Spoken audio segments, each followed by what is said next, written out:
Nindaba kambombo shomnyama nazi indaba ze1KZNTV nifundela uphila nokaCebekhulu sanibona. Nazo izona ndaba esithi izo ezihamba phambili namuhla. Bakhishwe Ngesankahlu abe Eff.Bayifanise Nomlolozelo EKANDUNANKULU kanungqimphothwe kolomasipala wakaNongoma.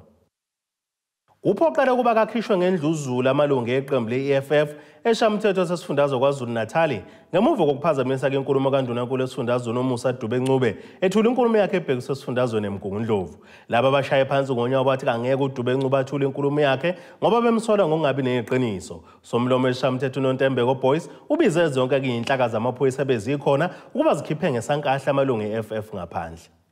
Ngemumva kokhishwa kwamalungu e-EFF lapho beqhubeka khona umcimbi wokuvula ishamthetho sesifundazwe KwaZulu-Natal, uNdunankulu wesifundazwe uNomusa Dube-Ncube ubese kwazi ukuqhubeka nenkulumo yakhe abeyethula namhlanje. Uhulumeni wethu uyayiletha imali yokuthi omasipala basebenze.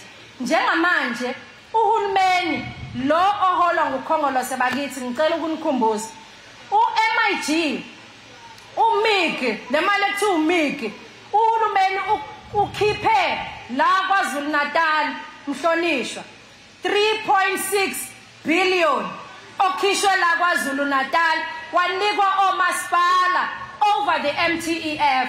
Manje umphakathi ufanele ubuze ukuthi iphi le mali. uNdunankulu Dube-Ncube uthe bazophuthula uhlelo lokubhalisa izikhungo zahulumeni ezingeke zithinteke ukuhamba kwagesi njengoba kuqhubeka uhlelo lokuhambisa ugesi ngenhloso yokuwonga. Siyajabula ukuthi KwaZulu-Natal ihlonzwe njengenye yama-province ezoqala umsebenzi the first energy storage facility under Eskom flagship battery storage system ebizwa ngokuthi BEARS project. This will be based in Elandskop within Umsunduzi and Impendle local municipality in partnership with Eskom and Yosung Heavy Industries. Ubese balula izindlela zokubhekana nobugebengu kulesifundazwe. We call on the review of the regulation of the possessions of firearms as this province. We are saying njengalesi sifundazwe sicela uhulumeni wethu ke kubuyekezwe umthetho wabantu abanezibhamu ngoba sibonile ukuthi even inhlamvu abantu bakwazi ukuyithola kalula okugcina sekwenza ukuthi nalezo zibhamu zintshontshwe zigcina sezenza umphakathi wakithi ukuthi ubulawe kuzona zonke indawo. Kanti neminyango yahulumeni esifundazweni kulindeleke ukuba ikhiphe imali yokubhekana nobugebengu. We have directed the Department of Transport as well ukuthi umnyango weze transport abuyise uoperation Shanela uzoshanela isifundazwe sakithi ulwe nobugebengu bokutshontshwa kweimoto nokuhijackwa kwabantu bakithi. The province will progressively invest in technology and artificial intelligence to also deal with crime. These will include the CCTV cameras, the microchips to end the stock theft, and the strategy to deal with illegal liquor licenses and illegal trading of taverns. uDube-Ncube uthe inkinga yamanzi emphakathini izophela kungekudala.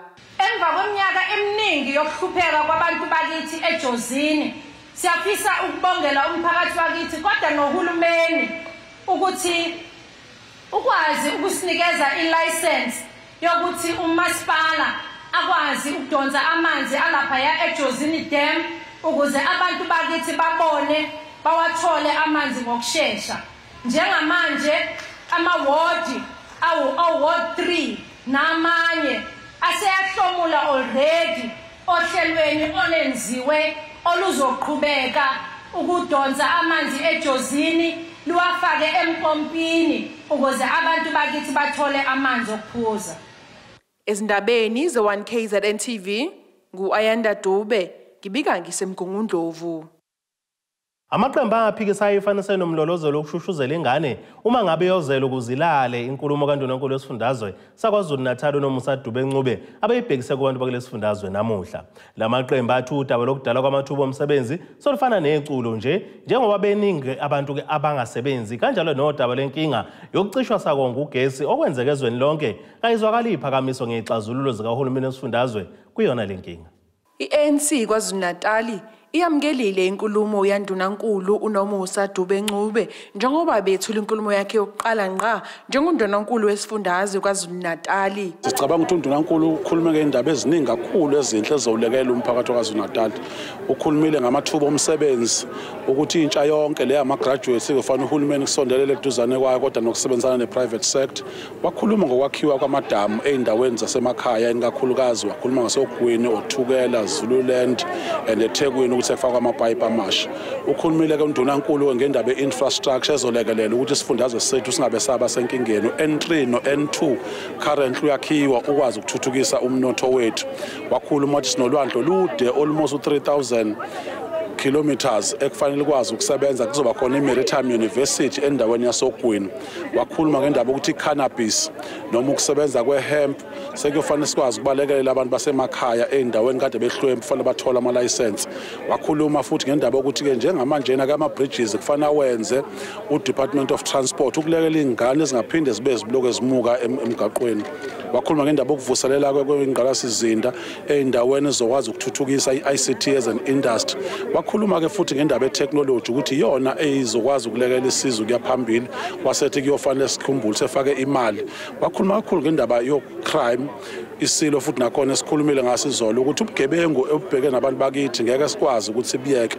Wathi umnyango nomnyango uzofaka u10 million. Siyajabulela kakhulu uNdunankulu akhulume ngakho ngoba kuumsebenzi sesibese siqalile ukwenza omningi sizoqhubeka kuona, but engikujabulela kakhulu nengikuthandayo ile program ye-health ngoba izosiza ukuthi kuncishiswe ama waiting periods kuma facilities ethu. Program ke le esayiqala sometime kuqala u2019 but sangakwazi ukuqhubeka nayo ngenxa kaCovid ngo2020, but sithe sesiqala ukuqhubeka ngo2021 sanenkinga yokuthi kunezibhedlela zethu esingakwazi ukuconnecta. So i-digitization la ayikhuluma ngayo uNdunankulu izosiza kakhulu. So I'm quite excited about that ngoba although bese siqalile iprogram but ibidinga ukuthi province yethu ibe connected iyonke ukuze ibhedlela zonke zethu zibe connected, and iprogram kaPremier yokudigitize iprovince izosiza ukuthi sikwazi ukuthi sikwenze lokho. Amaqembu aphikisayo esifundazweni athi adumele ngenkulumo kaNdunankulu kukhulu abekulindele kuyena. Well, I'm disappointed.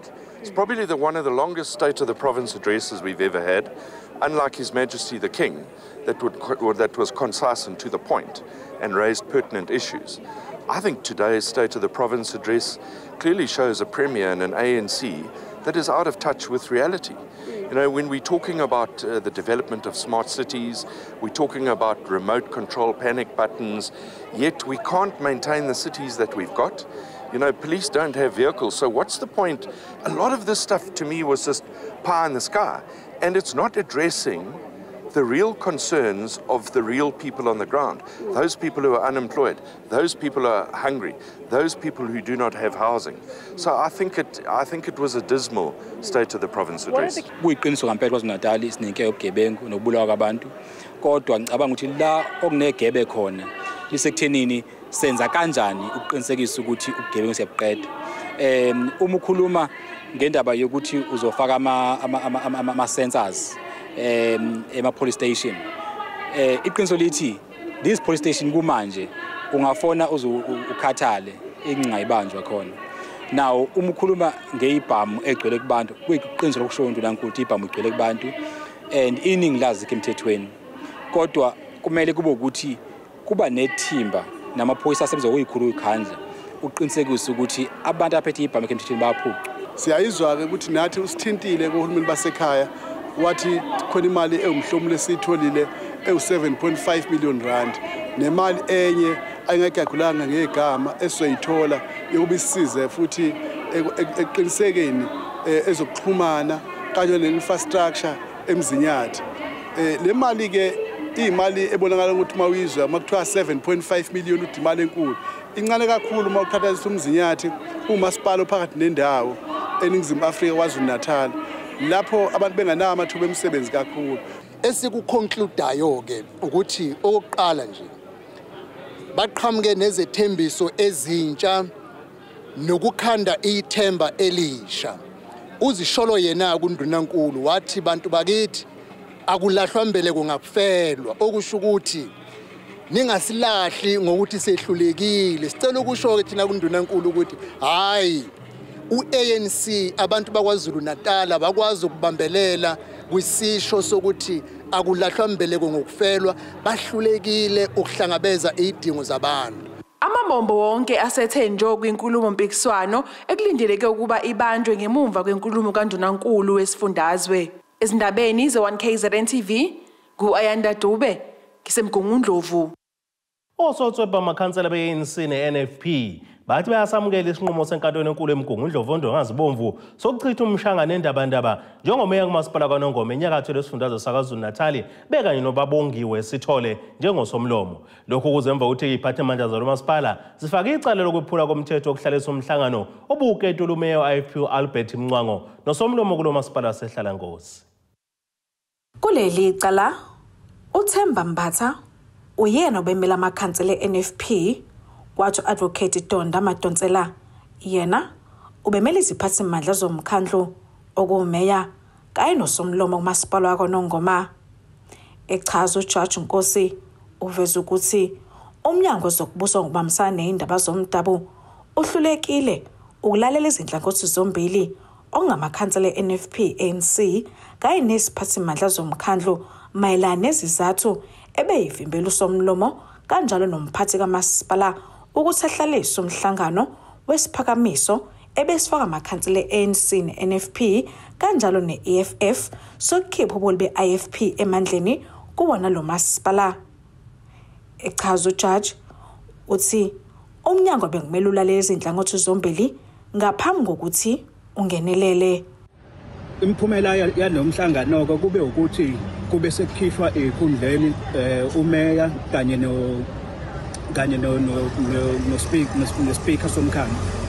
Ikona ke lokhu inkantolo namhlanje esithe lokho bekungekho emthethweni iyakumisa ukuze kubuyekezwe isinqumo sa MEC sokusebenzisa amandla akhe, okusho ukuthi njengamanje njengoba izinto zimile uSpeaker no Mayor laba abebese ikhundleni phambilini babuyele ezikhundleni zabo. Usotswebhe amakhansela eNFP uthi bazosicubungula isinqumo sejaji. Uma kuyinkantolo esho lokho asiwona ama-aspect omthetho. Uma kodwa umthetho uthi kukhona lapho okungahambisekanga kahle khona thina siredi ukuthi silandele konke okusemthethweni. Uma bethi lowo mhlangano is set aside kusho ukuthi kufanele kuphinde kuhlala omunye, asina inkinga sizohlala futhi komunye. You are not driven by ukuthi sijahe ukuyophatha into esijahe ukuyenza nje ukuyosiza abantu bakwaNongoma ababonakala belokhu behlupheka sikhona sikhethiwe singamakhansela. So sizimisela ukwenza noma yini ezoyenza ngokusemthethweni. Ngokungenelela ka-MEC thina samcela ukuthi akangenelele. Kanti NFP ithe samukela lesinqumo ngoba akekho umuntu ongaphezulu komthetho. Sina okusho inkantolo asikwazi ukuphikisa. Sina ngaso sonke isikhathi singamakhansela akaNongoma ayimajority NFP ne-ANC ne-EFF. Ngaso sonke isikhathi silandela umthetho asiwuphikisi. So sizozwa ngayo inkantolo ukuthi thina akukho thina singaphikisi ngoba singabantu abalalelayo. I-IFP kulesi sifundazwe ithi abantu uzomele baqonde ukuthi abalwisani nokukhishwa emandleni kodwa into abangahambisani nayo ungalandelwa kwemithetho ngendlela efanele nokuxhambukela kwezepolitiki kusetshenziswa iminyango kahulumeni. Sivikela umthetho womasipala nomthetho wezwe. Ngoba u-MEC lo khona usekhomisile ukuthi kwenza wakhe kunonyawo lomkenge ngoba usebenzela iqembu lakhe akasebenzela abantu bakwaZulu Natal. Futhi isenzo sakhe sikhombisa ukuthi uzoletha ukuthi kube ne-instability enkulu komasipala enze kuphazamiseke kuya kwentuthuko ebantwini ngoba isenzo sakhe nje lo mdonsiswano owenzeke lapha kwaNongoma kunomthelelo omubi kakhulu.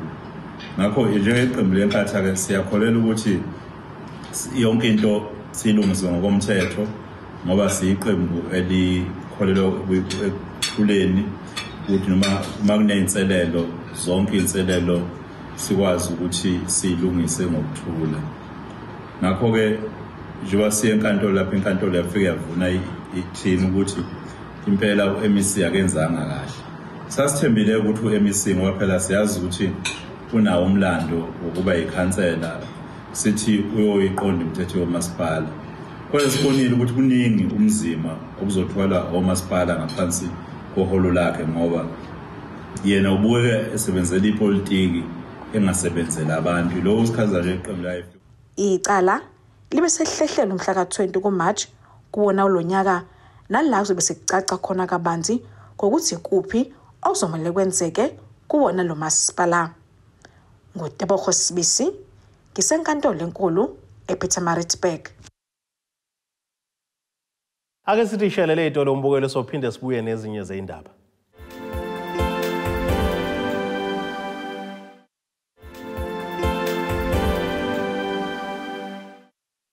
Nina besela sibonge siphinde sinamukela ukuthi nisahleli nathi kuyindaba ze1KZNTV nazo kwezona ndaba esithizo ezihamba phambili namuhla. Bakhishwe Ngesankahlu abe EFF. Bayifanise Nomlolozelo EKANDUNANKULU kanungqimphotho ekolomasipala wakaNongoma. Sinzima kisimo emndenini wakaChonco esijozini eMsinga maphakathi nelikaMthaniya njengoba lo mndeni usuhlala isikhathi eside endlini engekho esimeni kulandela ukuba ke lo mndeni wawelwa yindlu ngonyaka u2021. Ilungu lo mndeni uphumelele eChonco uthi sebebonga kusile uma ngabe kuneyimvula enamandla njengoba le ndlu igcwala amanzi kanti futhi ke iqinile kahle kahle. Size libhalwe emehlweni emndenini wakaChonco othi usuphila ngaphansi kwengcindezi yophahla abahlala ngaphansi kwalo.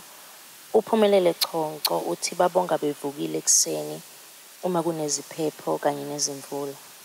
Sengiqhubeka lapha engiqhubeka ukuthi lela nabantu abamdala asilalela ngilala nalo mntana omncane lo mdala lapha empedeni lapho nganenti khona amaconsi inetha yonke nje indlu ihleli nje sibonga kusile sibonge kuphephe sibonga ukusile ke namhlanje siyaphila. Ngendlela nje ehleli kiyo nje ehlele encindezeni enzima. Uqhubeke ngokuthi yena nabazukulu bakhe baziphilisa ngemali yesibonelelo sikahulumeni ukuthi uma isiphelile bephoqeleke ukuba belale bengadlili. Lekhaya siphila ngempesheni. Uma kuphela impesheni kuphelile. Siyalala singadlili. Nokuhamba angisazi lutho. Kanti uthi maphambilini wake wabhidlikelwa yindlu akangalithola usizo uphinde wadalula nokuthi amanzi akanawo kanti ngoba eseneminyaka engu73 uthi usekhalela ukuthi uma eshiya inyama umkhandlu umubeka endlini yokugcina ngoba nesimo sempilo asisihle. Ngahamba ngaya kwathi committee kanti angisizi ungithatha ungise kuMamasipala. Umasipala ngifuna ukuthi nje makabe ngoba abantu bangithabukile ukuthi masipala mangabe ngifa engcwabe ngoba nginto nje lahliwe bataba. Khona manjalo ikhansela kulendawo liveza ukuthi linalo ulwazi lomuzi wakaChonco kanti ke usekhulumile nethimba lakwamasipala ukuthi kulungiswe lo muzi. uEphraim Mdluli uthuma isimo sezimali sesilungile kwamasipala naye umama wakaChonco uyohlomula kanti ke ubese nxusa ukuthi uma kukhona bangakwazi ukuphonsa esivivaneni nabo bengajabula. Empeleni loyamuzo ushoyo kwaChonco uphumelele ngiyawazi. Iwazi nje ngingakangeni kuba ikhansela. Ngeke kwathi ma uqala unyaka ka2022 ngabavakashela ngoJanuary ngoba ngangisibonile isimo nje sisebhizi sakhankasa ukuthi baxakekile kuloyamuzi. Ugogo nje ohlala yedwa ebudaleni bese kuba ingane ke akanayo nengane sinengane yayo.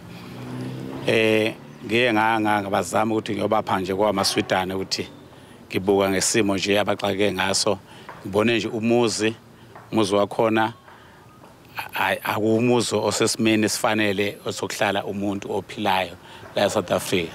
Kodwa ke ngenxa yesimo ke ngabe sengibazama ukuthi ake ngibanje benzele ukuthi ke bethi bakhonsola kwesimo ngisibukayo ekhaya kodwa ke ngibe nginamamizi ukuthi ngiyobona umasipala.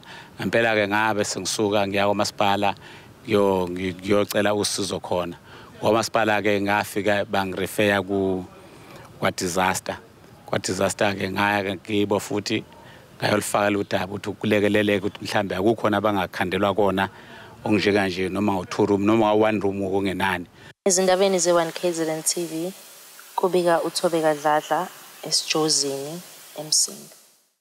Uthishanhloko wesikole samabanga aphezulu esemasangweni isibekezele secondary eMthonjaneni uhlakaniphile Mbatha uthi ukuzibona komfundi egqoke umfaniswano ongehlukile engalutho kwabanye kubambela ukhulu keqhaze kemnikezeni ikusasa eliqhakazile. Umthi uthi kuba ngaphansi kwencindezi yokwehluka kwabanye abafundi kuyofiphalisa umqondo womfundi. Lothishanhloko usho kanjalo ngenkathi ikhanselela kwa9 eMthonjaneni uMankomane Biyela ezonikele ngomfaniswano wesikole kubafundi abangama20 abaphuma emakhaya adla imbuya ngoti. Uthishanhloko wesikole isibekezele nokuyisikole semasangweni uthi ke uxhaso lwabafundi lungaliqhakazisa ikusasa labo ikakhulukazi labo abaphuma emakhaya adla imbuya ngothi. Amakhaya amaningi lapha endaweni awathatha indawo, so siyafisa nje ukuthi lokho kwenzeke namhlanje kuqhubeke kwenzeke ngoba izingane ziningi izingane ezinye ziqhamuka emakhaya kho bazali ezinye qhamuke emakhaya kusebenza umuntu, kodwa namhlanje umasipala waseMthonjaneni ukhombisile ukuthi kuningi angasenzela khona engaqali ngoba ngemfundaze yabantwana uyasitholela yona ukuthi abantwana bazi ukuyoregister ema-university. Sibonga kakhulu siyisikole ukuthi umkhandlu usicabange siyisikole. Sibonga kakhulu nekhansela kakhulukazi le ndawo Ward 9 ukuthi licabange izikole njengathi. Ziningi izikole eziswele kodwa nathi sisibekezele usibhekile ukuthi sisizakale ngaphansi kwaleluhlelo lokusiza abantwana abahlwempu ukuthi ngathi bangaqhubeka nangonyaka ozayo nangeminye iminyaka basilekelele futhi nakwezinye izinto esizidingayo. Konke lokhu kuyokwenza ukuthi ikusasa abantwana bethu beqhamuka kule ndawo yasemasangweni liqhakaze ngoba bebona nabo ukuthi babhekelelelwe nayinhlaka kahulumeni. Kanti ke ikhansela le ndawo uMankomane Biyela uthi uculisekile ngendlela uthishanhloko ahlonze ngayo abafundi abazohlomula kulolu xhaso. Iningi labo ke abantwana abahlonzekile abantwana engibaziyo abakhulela phambi kwami ngoba nami ngingokuzalwa la bonke nje ngiyabazi bayadinga. Angikhali indlela uthisha omkhulu angihlonzele ngayo abantwana angikhali. Okunye engifisa ukuveza okuyikona okwenza ukuthi ngihambele izikole ngoba iprogram yami njengokhansela le ewadini ukuthi ngihambele izikole. By next week nje ngizobe ngiqhubeka futhi ngibheke esikoleni saseStab. Ngibukiswa ukuthi kulelizwe lakithi abazali bethu bebesebenza emaplazini, so ngaphansi kwesimo esiphila ngaphansi kwazo amaplaza ahambile aphelile akusacoshwa ndawo. Yonke imindeni lapha ibicoshwa emaplazini. Manje ngiye ngithi uma uNkulunkulu ekuphile isinkwa sisiningana kube ngconywana ukuthi uhlephelele abanye abantu. Ingakho nje namhlanje ngikhethile ukuthi ngizohlephelela la. By next week ngizohambela izikole ezimbili iStapo neHawlethu. Induna yesigodi sasemasangweni uPhila Xaba uthi okumjabulise kakhulu ukuthi abantwana abahlomule kulolu xhaso ngabantwana akwaziyo ukweswela kwabo. Okungijabulisile khona engizaziyo phakathi kwalezi ezicoshile engenabo abazali. Iningi lazo nje mangiyibheka ngoba ezendawo ezinye ayinabo abazali. Umsebenzi abawenzile umasipala nokhansela nomeya siyawubabaza siyawudumisa kakhulu. Sengathi uNkulunkulu engabapha impilo nekusasa elihle mhlambe kukhona okunye kusasa okukhulu kunalokho esawuphinde sikubone. Ezindabeni ze1KZNTV kubika umqondisi Myeni ngesemasangweni. Ake sithi shelele futhi ezitolo sophinde sibuye nezinye zezindaba.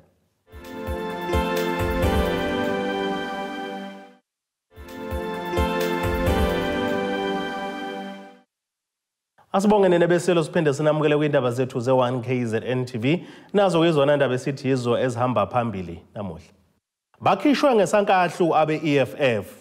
Bayifanise Nomlolozelo EKANDUNANKULU kanungqimphotho ekolomasipala wakaNongoma. Ake sibheke engosini yezomnotho.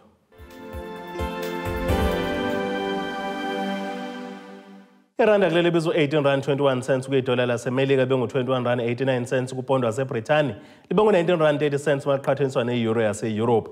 Intengo yegolide yona imeke $1,823 10 cents i-ounce ukuthi intengo olongahluziwe yona ibengu $80 60 cents umphongolo. Ake sibheke engosini yezemidlalo.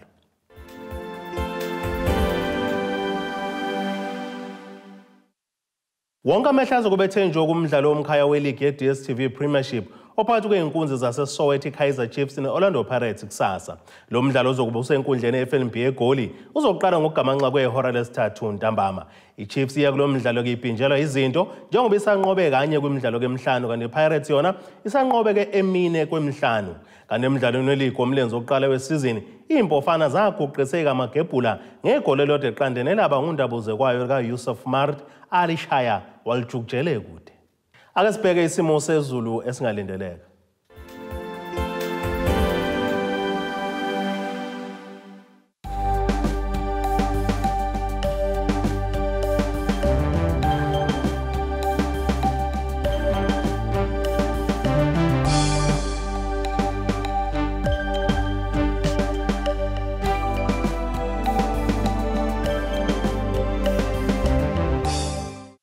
Nina bakazulela dumo bala lapho ngemunge kungemthole ziyagoqa wesiphaka namuhla kuze kube ngokuzayo.